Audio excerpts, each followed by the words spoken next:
Hello, and welcome to my channel. Today I will be giving a rundown of each team and how I would rank them. For the purposes of keeping this simple, I will be splitting this up into two videos, one for APAC and one for NA. This one will be for APAC. Let's get started. 8. The Los Angeles Valiant. Complete garbage. Honestly, I don't see them getting a single win this season. The only potential for that is a crystal carry, but honestly he isn't even that good. They really could have used the depend pickup. WYA has also been good, but nothing special. Other than those two, the team has not impressed me one bit.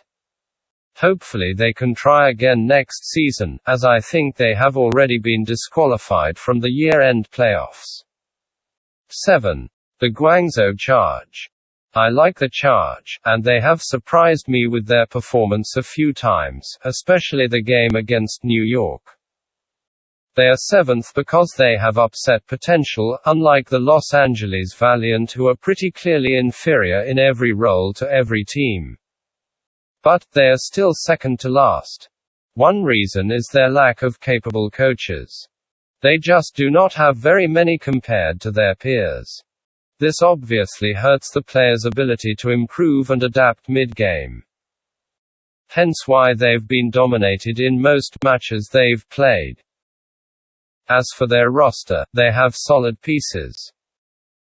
Karav, Krong, Rio and Eileen are all players I consider strong, and Choi Sewon has impressed me as well.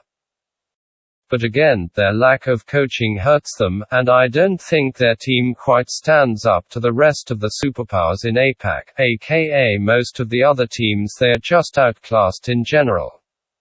6. Chengdu Hunters. Quite the fall from grace. I say that, but understand that they are still a very solid team. They played incredibly close games against Hangzhou and Seoul, and impressed many despite their loss. Leave is an insanely good DPS with carry potential, and Jimmy, Gar9A and Elsa have impressed me quite a bit. The rest of their players are solid as well. So, why are they this low? Well, the main reason is that they are not very clutch. I said that they played close games earlier, but they weren't able to close either of them out and get the win. They simply seem unable to fully close out that overtime push. Also, while I said Jimmy impressed me, the DPS other than Leave are rather inconsistent. I think Leave and Jimmy are a good duo, but Jimmy and the other DPS can also feel like deadweight at times. For example, Jimmy got outclassed by Fitz during the Seoul match. This is why they're at number 6. 5. Seoul Dynasty. What? The number 2 seed in APAC being in the bottom half of the power rankings. Yes. Despite what the rankings may show, Seoul's schedule thus far has been very easy, with most of their regular season games consisting of New York, Guangzhou and Los Angeles Valiant. Any tougher opponents, and they get dominated fairly easily. The only exception is their one win against Chengdu. Now, why is this? Well, the first issue is management. Management for Seoul has been historically very bad. Even going back to Season 1 where they underperformed massively. And while slightly improved, it is still the primary issue here. Seoul absolutely has the pieces to be winners. Sayabulba, Prophet, Gesture, Marv1 and Fitz are all incredible players. Toyu and Creative also have their moments here and there. They should be much higher, however bad coaching plagues this team, and they seem incredibly disorganized most of the time. If their players didn't have the carry potential they do, they'd probably be lower than Chengdu, but they do. So, they miss the cutoff for the top of the top. 4. New York Excelsior. Again, I think their win against the Hangzhou Spark was a fluke. Sorry to say it. The fact that they got rolled in the actual tournament is a testament to that fact. However, making it that far is still an accomplishment. This is why I put them over Seoul despite Seoul consistently being able to beat them. However, I feel like they suffer from a lack of adaptability. It has plagued several of the games, in particular the Guangzhou game. This is likely a result of, you guessed it, bad coaching which has historically plagued them. I do believe, however, that they are more coherent than Seoul, and also have the carry potential to back it up.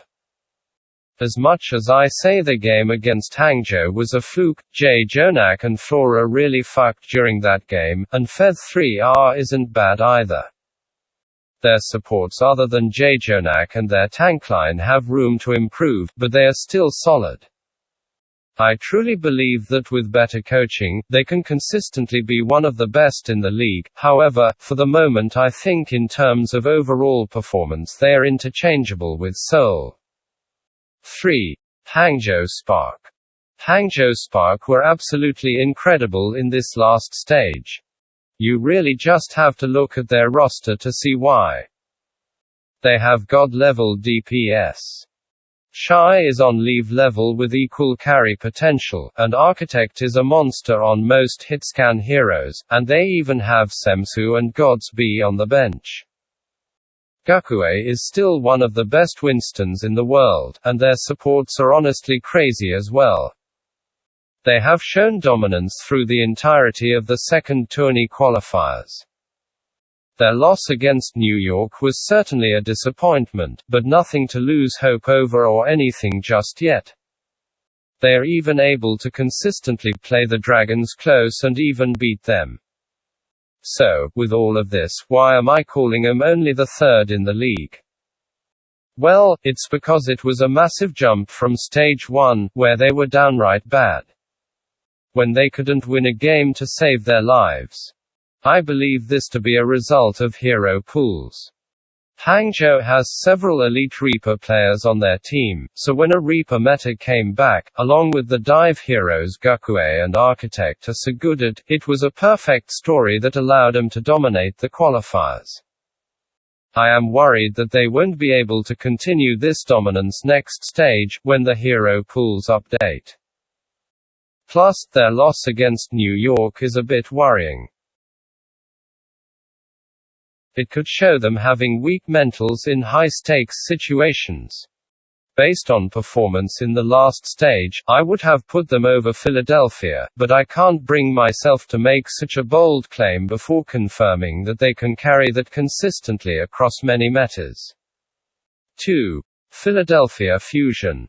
An absolute beast during regular season games, but infamous for throwing away tournament wins. While this may be a breaking point for many, their consistent dominance during regular season matches make it hard for me to put them any lower. Their roster is absolutely stacked.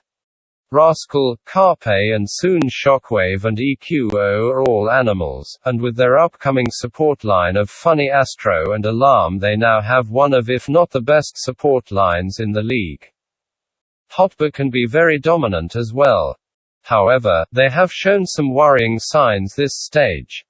They lost to both New York and Chengdu, missing out on knockouts altogether.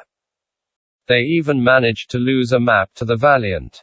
I believe this to be because they had no real Echo superstars.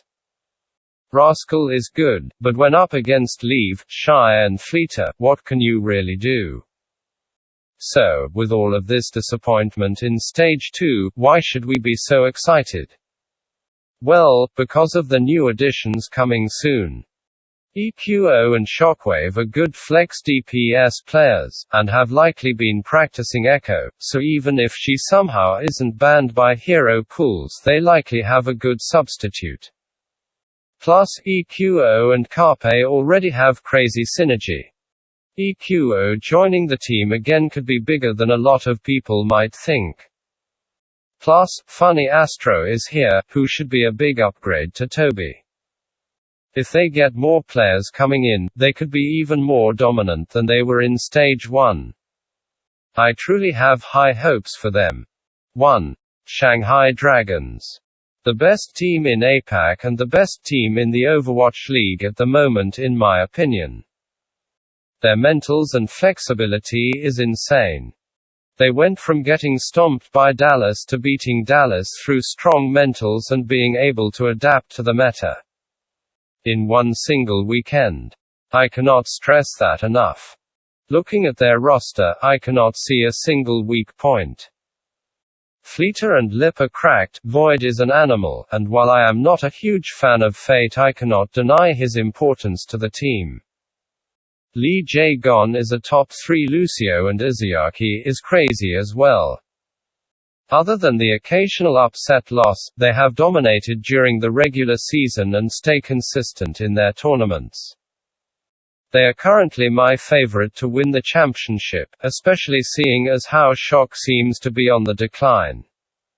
We'll have to see if they can beat Dallas in another rematch though. Dallas is really the only team at this point that can challenge them.